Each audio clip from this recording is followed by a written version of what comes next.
Price the lord.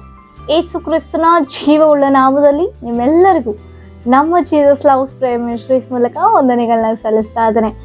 ದೇವರು ಒದಗಿಸಿಕೊಟ್ಟಂತ ಅತ್ಯಮೂಲ್ಯವಾದಂತ ಶುಭ ಮುಂಜಾನೆಗಾಗಿ, ನೂತನ ದಿನಕ್ಕಾಗಿ ದೇವಾದ ದೇವರಿಗೆ ಮಹಿಮೆನ ಸಲ್ಲಿಸ್ತಾ ಇದ್ದಾರೆ. ಆಮೇನ್, ಹಾಲೆಲೂಯಾ. ದೇವರಿಗೆ ಸ್ತೋತ್ರ. ಆತ ನಮ್ಮ ಮೇಲೆ ತೋರ್ತಾ ಇರುವಂತ ಕೃಪೆಗಾಗಿ, ಧನ್ಯತೆಗಾಗಿ, ಅಪಾರವಾದ ಪ್ರೀತಿಗಾಗಿ ನಾವು ಏನು ಕೊಟ್ರು ಆತನ ಋಣವನ್ನು ತೀರಿಸ್ಲಿಕ್ಕೆ ಸಾಧ್ಯವೇ ಇಲ್ಲ. ಹೌದಲ್ವ ಪ್ರಿಯರೇ?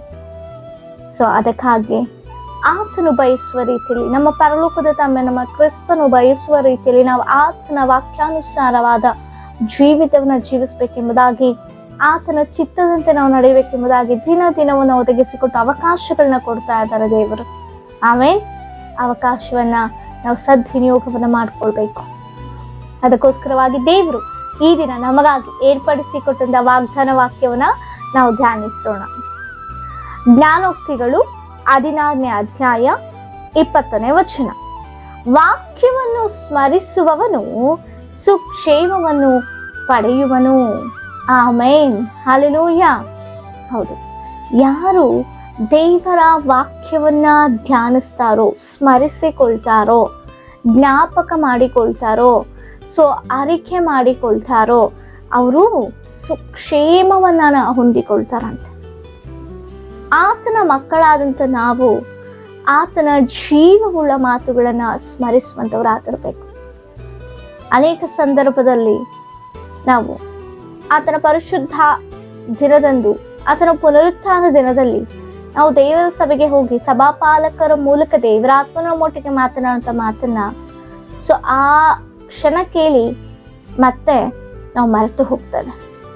ನೆಕ್ಸ್ಟ್ ಒಂದು ಆ ವೀಕ್ನಲ್ಲಿ ನೆಕ್ಸ್ಟ್ ಅದೇ ಒಂದು ಪರಿಶುದ್ಧವಾದ ಪುನರುತ್ಥಾನದಲ್ಲಿ ನಾವು ದೇವ ಸಭೆಗೆ ಹೋದಾಗ ಸಭಾಪಾಲಕರು ಸೊ ದೇವರಾತ್ಮದಿಂದ ಮಾತಾಡೋ ಮಾತನ್ನ ನಾವು ನೆನಪೇ ಇರೋದು.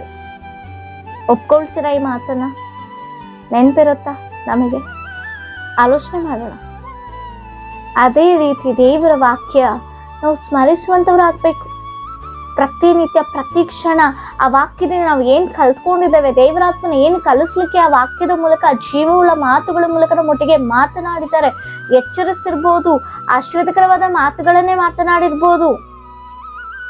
ಯಾವ ಮಾತು ಕೂಡ ನಾವು ಮರೆಯದಂತೆ ಸೊ ನಾವು ಸ್ಮರಿಸುವಂಥವ್ರಾಗಬೇಕು. ಪ್ರತಿನಿತ್ಯವೂ ಪ್ರತಿ ಕ್ಷಣವೂ ಆ ಸಂದರ್ಭ ಬಂದಾಗಲೂ ಸೊ ನಾವು ಜ್ಞಾಪಕ ಮಾಡಿಕೊಳ್ತಾ, ದೇವರನ್ನ ಆರಾಧಿಸ್ತಾ, ನಮ್ಮ ನಡತೆನ ವಾಕ್ಯದ ಮೂಲಕ ಸರಿಪಡಿಸಿಕೊಳ್ತಾ ಇರುವಾಗ ದೇವರು ನಮಗೆ ಸುಕ್ಷೇಮವನ್ನು ಒದಗಿಸಿಕೊಡ್ತಾರೆ.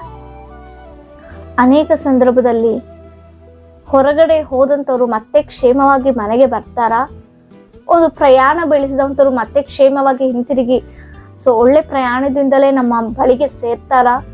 ಎಷ್ಟೋ ಒಂದು ಭಯ ಇರುತ್ತೆ ಅಲ್ವಾ ನಮಗೆ. ಯವನಸ್ಥ ಮಕ್ಕಳು ಹೊರಗಡೆ ಹೋದಾಗ ತಂದೆ ತಾಯಿಗಳಿಗೆ ಭಯ.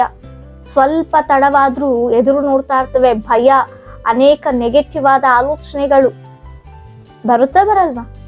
ಖಂಡಿತವಾಗಿಯೂ ಬರುತ್ತೆ. ಆ ರೀತಿ ಆಲೋಚನೆ ಮಾಡೇ ಇಲ್ಲ ಅಂತ ಹೇಳೋರು ಯಾರು ಇಲ್ಲ ಪ್ರಿಯರೇ. ಈ ವಾಗ್ದಾನವನ್ನ ನೋಡ್ತಾ ಇರುವಂತ, ಈ ಒಂದು ಜೀವ ಮಾತುಗಳನ್ನ ಕೇಳಿಸಿಕೊಳ್ತಿರುವಂತ ನೀವು ಅನೇಕ ಸಂದರ್ಭದಲ್ಲಿ ಸೊ ಹೆಂಡತಿ ತಡವಾಗಿ ಬಂದ ಗಂಡನು ಮಕ್ಕಳು ಆಲೋಚನೆ ಮಾಡುವಂಥದ್ದು, ಅಥವಾ ತಂದೆ ಸೊ ಲೇಟ್ ಆಗಿ ಬರ್ತಾ ಇದ್ದಾರೆ, ಅಥವಾ ಗಂಡ ಲೇಟ್ ಆಗ್ತಾ ಇದೆ, ತಡ ಆಗಿದೆ, ಯಾವ ಇನ್ಫಾರ್ಮೇಶನ್ ಇಲ್ಲ, ಏನು ಗೊತ್ತಾಗ್ತಾ ಇಲ್ಲ, ಕಾಲ್ ಮಾಡಿ ರಿಸೀವ್ ಮಾಡ್ತಾ ಇಲ್ಲ. ಸೊ ಇಂಥ ಸಂದರ್ಭದಲ್ಲಿ ಭಯ ಸ್ಟಾರ್ಟ್ ಆಗುತ್ತೆ ನಮಗೆ. ನೆಗೆಟಿವ್ ಆದ ಆಲೋಚನೆಗಳು ಬರ್ತಾ ಇರುತ್ತೆ, ಏನಾಗಿದೆಯೋ ಏನ್ ಕಥೆನೋ ಅನ್ನುವ ರೀತಿಯಲ್ಲಿ. ಹೌದಾ? ಆದ್ರೆ ಆ ಭಯ ನಮ್ಮಲ್ಲಿ ಇರದಂತೆ ನಾವು ದೇವರ ವಾಕ್ಯವನ್ನು ಸ್ಮರಿಸುತ್ತಾ ಪ್ರತಿನಿತ್ಯ ಪ್ರತಿ ಕ್ಷಣವಾತನ ವಾಕ್ಯವನ್ನು ಸ್ಮರಿಸುವವರಾದ್ರೆ ದೇವರು ಒಂದು ಧೈರ್ಯವನ್ನು ಕೊಡ್ತಾರೆ. ಮೊದಲ ದೇವರು ಹೇಳ್ತಾ ಇದ್ದಾರೆ, ಸುಕ್ಷೇಮವನ್ನು ಒದಗಿಸಿ ಕೊಡ್ತಾರೆ. ಆಮೇನ್. ಯಾವ ಭಯ ಭೀತಿ? ಯಾಕಂದ್ರೆ ನಮಗೊಂದು ನಿರೀಕ್ಷೆ, ನಾವು ದೇವರ ಮಕ್ಕಳಾಗಿದ್ದೇವೆ. ಸೊ ದೇವರು ನಮ್ಮ ಜೀವನದಲ್ಲಿ ಒಳ್ಳೆತನ ಮಾಡ್ತಾರೆ, ಕ್ಷೇಮವನ್ನು ಕೊಡ್ತಾರೆ, ಸುಕ್ಷೇಮವನ್ನು ಕೊಡ್ತಾರೆ ಎಂಬುದಾಗಿ ದೇವಕ್ಕೆ ಹೇಳುತ್ತೆ. ಸೊ ಕೇಳಿಸಿಕೊಳ್ಳುವುದು ಮಾತ್ರವೇ ಅಲ್ಲದೆ ನಮ್ಮನ್ನು ನಾವೇನ್ ಮಾಡಬಾರ್ದು ಅಂತ ಮೋಸಗೊಳಿಸಿಕೊಳ್ಳಬಾರ್ದು.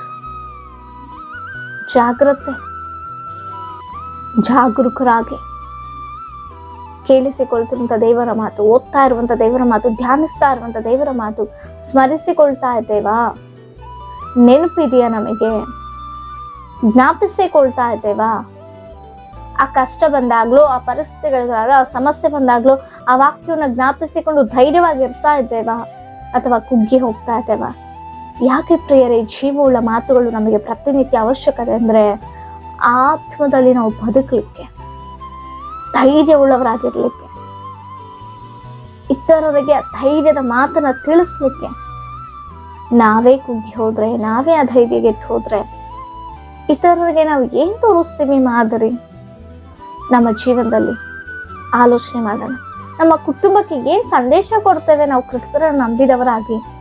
ನನ್ನ ಕುಟುಂಬಕ್ಕೆ ನಾವು ಯಾವ ರೀತಿ ಮಾದರಿ ಆಗಿದ್ದೇವೆ? ನಾನು ಕ್ರಿಸ್ತರನ್ನು ಅನುಸರಿಸ್ತಾ ಇದ್ದೇನೆ ಎಂಬುದಾಗಿ, ನಾನು ಸಭೆಗೆ ಹೋಗ್ತಾ ಇದ್ದೇನೆ ಎಂಬುದಾಗಿ, ಅಥವಾ ನಾನು ಸೇವೆಯಲ್ಲಿ ಇದ್ದೇನೆ ಎಂಬುದಾಗಿಯೋ, ಅಥವಾ ನಾನು ದೇವರನ್ನ ನಂಬಿದ್ದೇನೆ ಎಂಬುದಾಗಿಯೋ ಯಾವ ಮಾದರಿ ನಾವು ತೋರಿಸ್ತಾ ಇದ್ದೇವೆ? ನಮ್ಮಲ್ಲೇ ಧೈರ್ಯ ಇಲ್ಲ, ನಾವೇ ಸ್ಮರಿಸ್ತಾ ಇಲ್ಲ, ನಾವೇ ದೇವರ ವಾಕ್ಯಕ್ಕೆ ಅನುಗುಣವಾಗಿ ನಡ್ಕೊಳ್ತಾ ಇಲ್ಲ ಅಂತ ಹೇಳೋದಾದ್ರೆ, ನಮ್ಮಿಂದ ಇತರರು ನೋಡಿ ಏನ್ ಕಲಿಯುವಂಥವ್ರಾಗ್ತಾರೆ? ನಿಜವೇ ಅಲ್ವಾ? ಒಂದು ಬಾರಿ ಆಲೋಚನೆ ಮಾಡೋಣ. ನಮ್ಮ ಮೂಲಕ ಇತರರು ಕಲಿತುಕೊಳ್ಳುವ ರೀತಿಯಲ್ಲಿ, ಇತರರು ತಮ್ಮ ಜೀವಿತವನ್ನು ಬದಲಾಯಿಸಿಕೊಳ್ಳುವ ರೀತಿಯಲ್ಲಿ ನಾವು ಮಾದರಿಯಾಗಿ ಜೀವಿಸ್ಬೇಕು. ಅದೇ ದೇವರು ಹೇಳ್ತಿರೋದು. ಯಾವಾಗ ಅದು ಸಾಧ್ಯ ಆಗುತ್ತೆ ಅಂದ್ರೆ, ದೇವರ ವಾಕ್ಯವನ್ನು ಪ್ರತಿನಿತ್ಯಲೂ ಸ್ಮರಿಸುತ್ತಾ, ಪ್ರತಿ ಕ್ಷಣವೂ ಜ್ಞಾಪಿಸಿಕೊಳ್ಳುತ್ತಾ, ಆರೈಕೆ ಮಾಡುತ್ತಾ, ಪ್ರಾರ್ಥನಾ ಪೂರ್ವಕವಾದ ಜೀವಿತವನ್ನು ಜೀವಿಸುವಾಗ ದೇವರು ಸುಕ್ಷೇಮವನ್ನು ಒದಗಿಸಿಕೊಡ್ತಾರೆ. ನನಗೆ ಆಗಿರ್ಬೋದು, ನಮ್ಮ ಕುಟುಂಬಕ್ಕೆ ಆಗಿರ್ಬೋದು, ನಮ್ಮೆಲ್ಲರಿಗೂ ಕೂಡ ಕ್ಷೇಮವನ್ನು ಒದಗಿಸಿ ಕೊಡ್ತಾರೆ. ಆಮೇನ್. ಹೌದು, ಅದಕ್ಕಾಗಿಯೇ ದಾವೀದನ ಭಕ್ತನ ಹೇಳ್ತಾ ಇದ್ದಾನೆ, ಆತನ ಧರ್ಮಶಾಸ್ತ್ರ ಯಾರು ಹಗಲಿರುಳು ಧ್ಯಾನಿಸ್ತಾರ ಅವರೇ ಧನ್ಯರು ಎಂಬುದಾಗಿ. ಹಲ್ಲೆಲೂಯಾ. ಆ ಧನ್ಯತೆ ಉಳ್ಳವರಾಗಿ ನಾವು ಜೀವಿಸೋಣ. ಕ್ರಿಸ್ತನ ಮಕ್ಕಳಾಗಿ ಪ್ರತಿನಿತ್ಯ ವಾಕ್ಯವನ್ನು ಧ್ಯಾನಿಸೋಣ. ಓದುವಂಥದ್ದಲ್ಲ, ಧ್ಯಾನಿಸಬೇಕು, ಸ್ಮರಿಸಿಕೊಳ್ಬೇಕು.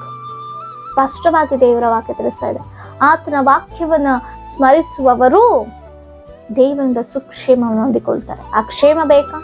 ಆ ಕುಟುಂಬದಲ್ಲಿ ಆ ಸುಕ್ಷೇಮ ಇರಬೇಕಾ? ಪ್ರತಿಯೊಬ್ಬರು ವಾಕ್ಯವನ್ನು ಧ್ಯಾನಿಸುವಂಥವರಾಗಿರ್ಬೇಕು. ಮೊದಲು ನಾವು, ತದನಂತರ ನಮ್ಮ ಕುಟುಂಬಕ್ಕೆ ತೋರಿಸಿಕೊಡ್ಬೇಕು. ಆಮೇಲೆ ಆ ರೀತಿಯಾದ ಜೀವಿತವನ್ನ ದೇವರ ಆತ್ಮನು ತಾನೇ ನಮ್ಮೆಲ್ಲರಿಗೂ ಒದಗಿಸಿಕೊಟ್ಟು ಬಲಪಡಿಸಿ ನಡೆಸಲಿ.